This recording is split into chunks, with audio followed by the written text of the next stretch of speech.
What's cracking with people? We are back. Nazi next term, welcome back to Showtime Showcase. We just got done wrapping up, season 1 of Avatar: The Last Airbender with the Siege of the Northern Water Tribe, parts 1 and 2, episodes 19 and 20. Yep. These were actually some pretty intense episodes, all things considered. Yeah.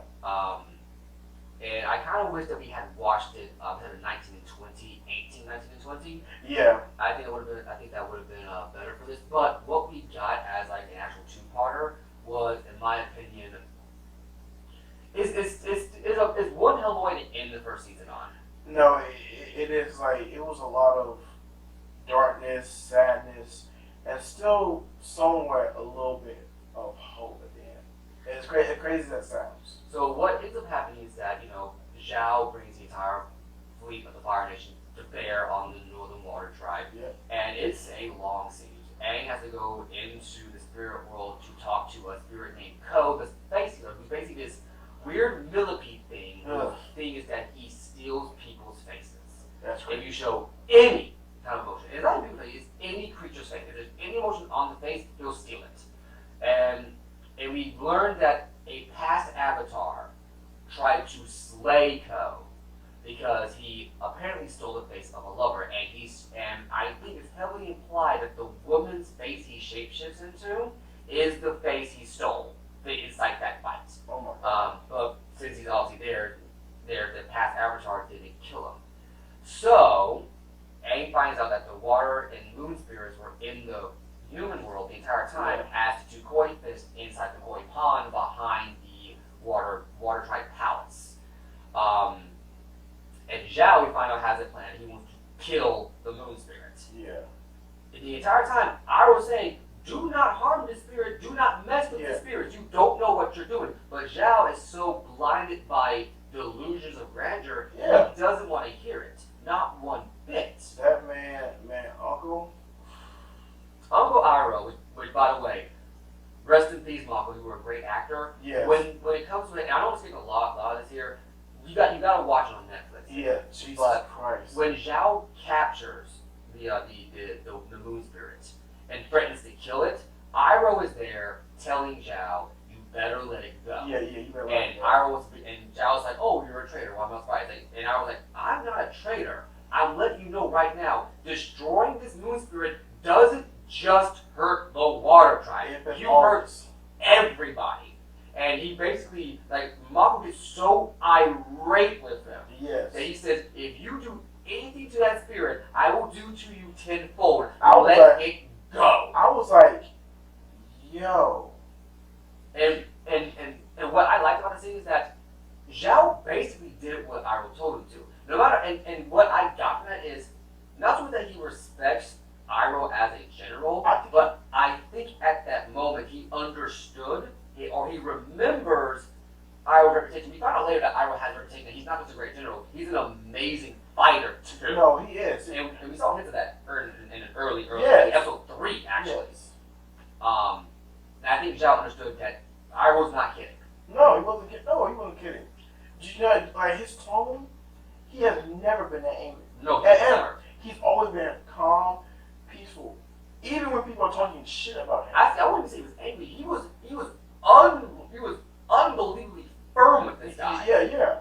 I was like, yo, if that was me, I'm like, yeah, okay, I'll put it back here. I'm not touching it. And I think a part of it came from the fact that he knows that Zhao tried to have his nephew killed.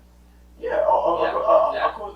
But see, and this is the thing I like about his uncle is because he can remove that part of that emotion and put that behind him. Yeah. He's just focused on the main task at hand about those fish. Because Iroh sees the bigger picture. Yeah, exactly. And everybody, and they've been slowly layering this in throughout the entire series, and we find out that Iroh once visited the spirit world, which explains why he could see Aang and Roku's dragon in the episode where Aang deals with the Heibai spirits. That explains why Iroh can see them. He's been to the spirit world, or at least it's rumored to have been to the spirit world. Which, once again, if it's the rumor, we saw that he can see, we can call it the conclusion that it's not a rumor, he actually has been there. Yeah. And Zuko, this guy's a determined motherfucker. Man. He almost suffocates on 3 separate occasions trying to Yes. get to Aang, and he does eventually get Aang. But we find out that the moon gives waterbenders unbelievable power, unbelievably powerful water bending. But the sun is basically what fuels the firebenders. It doesn't make them unrealistically powerful like the moon does, but it does make it where it's like so I think how it works is that if the sun goes down, Yeah. firebending is much weaker. When the moon is up, waterbending is much stronger. Yeah. So it's actually pretty interesting how that actually works out. So basically, if the moon is up, a firebender is just screwed as a waterbender. Yeah.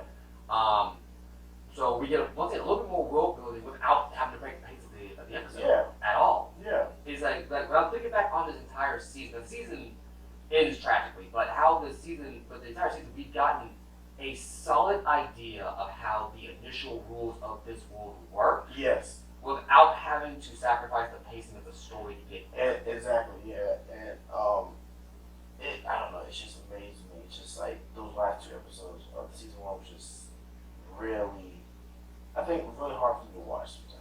The last episode? Yeah, because like, it's just like Sokka was in love with that girl. Yeah, Yue. Yeah, Yue. Who ends up becoming the movie critic. We find out that she got some of her life. Because we found out that she was born silent, and they thought she was going to die. And her father took her to the pond, and apparently the moon spirit gave her part of its life to bring her to life. That's why her hair is white. Yeah, and her eyes are blue too. And her eyes are blue. But but apparently her father had a vision or a dream that she would become the moon spirit. And eventually came to fruition because Zhao does strike the moon spirit dead with fire blast. And like I say, when Zhao picks it up initially, it makes a blood moon. The moon is completely red. But when he kills it, it goes a complete black and white. Oh my god. And the only color we see is the fire. It's the fire from firebending. When Aang turns into this giant water spirit thing, that blue and the blue of Yue's eyes. Yeah. I gotta say, all the color we see. I gotta say, Aang is savage. That again, he's just going through the city as a big. Is it a fish?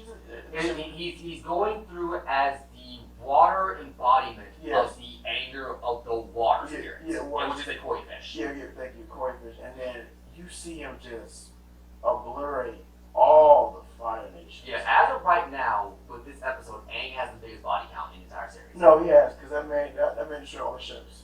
He actually went out and showed all the ships in the background. I'm like, oh my god. It was a much better reasoning for the Fire Nation to withdraw than what happened in the movie. Yeah, because in the movie, so in the show, there's like a whole 2-minute sequence of Aang wrecking shop in spirit form, in the Avatar state, as this giant water koi fish monster kaiju thing, wrecking shop, killing Fire Nation soldiers, shooting Fire Nation ships away, slicing one in half.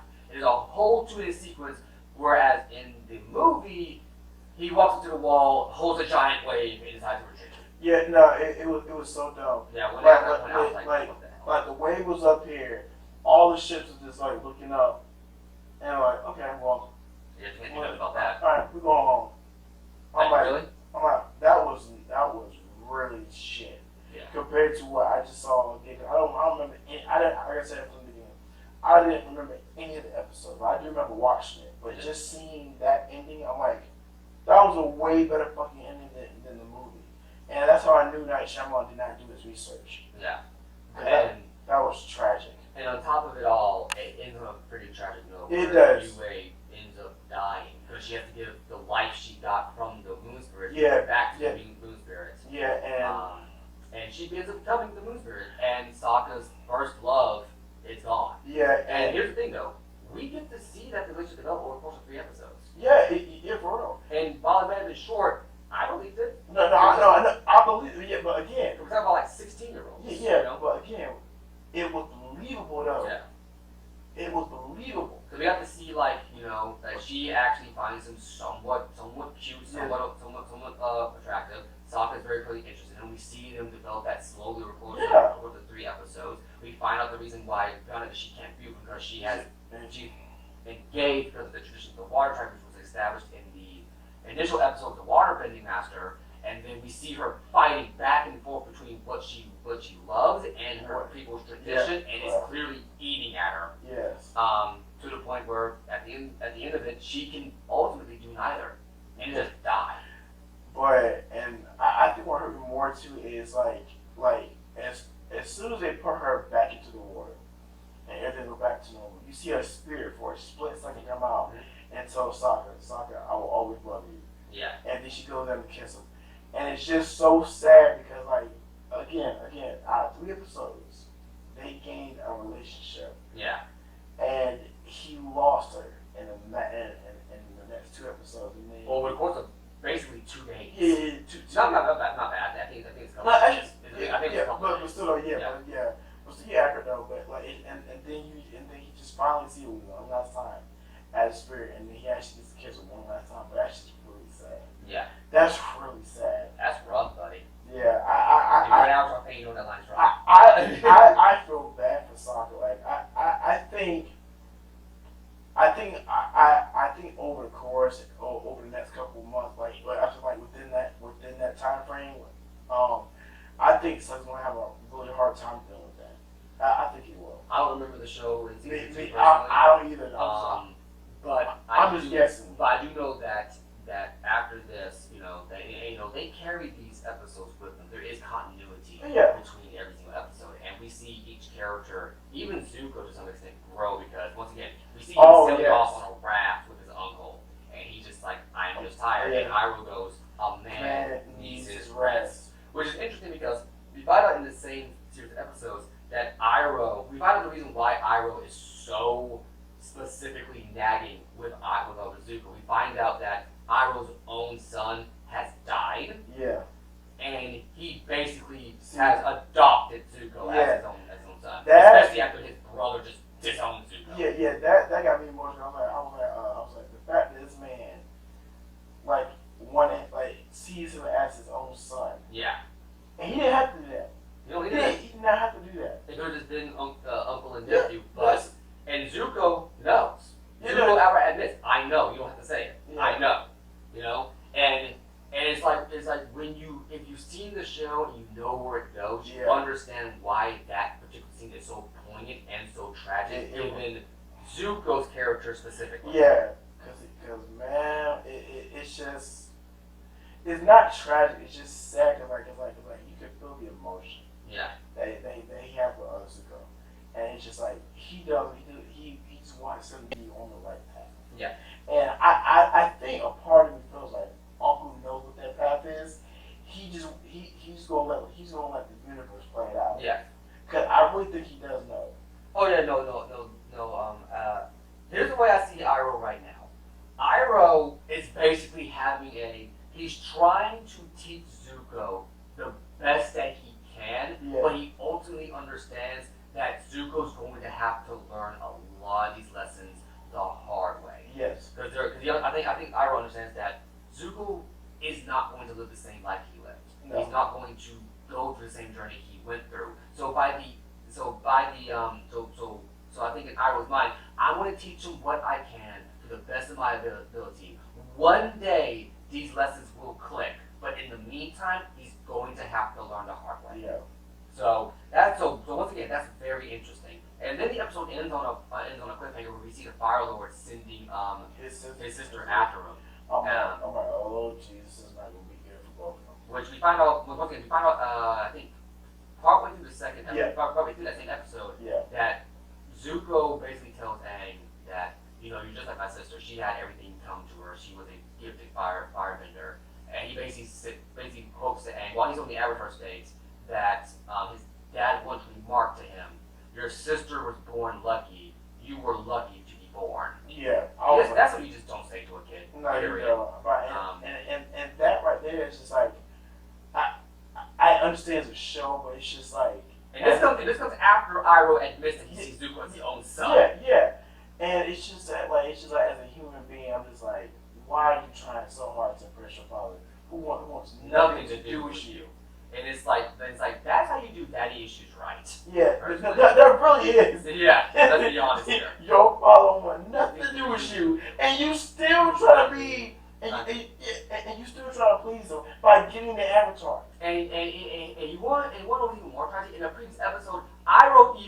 face to Zuko, "You know my brother's crazy, right?" Well, not the same, not in the same words, but he basically illustrates, yeah, my brother is not what you'd call the child raising type. No, he's not. I forget the exact quote, but it basically boils down. Well, to yeah, that. it's just like. But at the same time, Zuko loves his parents unconditionally. Yeah, but and that's what his problem. Yeah, is. and that's so tragic though, so sad. And the worst part is, and just kind of once again, kind of give away just a little bit here. Yeah. It takes Zuko basically to like the not in the middle, but like I want to say like near the end, if not close to the beginning of season 3, to understand that. And the journey he has to go through, because Zuko's journey is not done. Period. It's just getting started. Yeah. And I'm looking forward to seeing how it pans out. Yeah, because like I said, I don't remember. I really can't recall any of the episodes from season 2 or season 3, so I'm be very excited when we start that season again. Yeah. Because man, that was a good journey for the first season. Oh yeah. So season 2 should be even better again. So. Once again, the action is still top notch. Oh yeah, it's still top notch. Very clear. All the budget went to the final fight scene. Yeah. Also, special note to Ozai, who was voiced by Mark Hamill. That man, Jesus. Who, if you guys don't know, is the voice of the DC animated series' Joker, but he's more popularly known as Luke Skywalker. Yeah. He's basically just doing his natural voice with a bit of a gravel to it. Yeah. And I didn't know it was Luke. I didn't know it was Mark Hamill until someone did a compilation of all of Mark Hamill's voices. Like, if you ever want to look up a voice actor's voice roles, just type in their name and like and not even that into YouTube. Yeah, There are compilations of all of it. Yeah. And they said, "Oh yeah, Carlo Ozai." I'm like, what? I'm like, I want you to repeat that for me. So yeah, he plays an amazing, like for a guy who played the quintessential superhero, the quintessential good guy. He's a fantastic villain. yes, he is. Oh my god. So yeah, I'm looking forward to starting season 2 Yeah, next week. So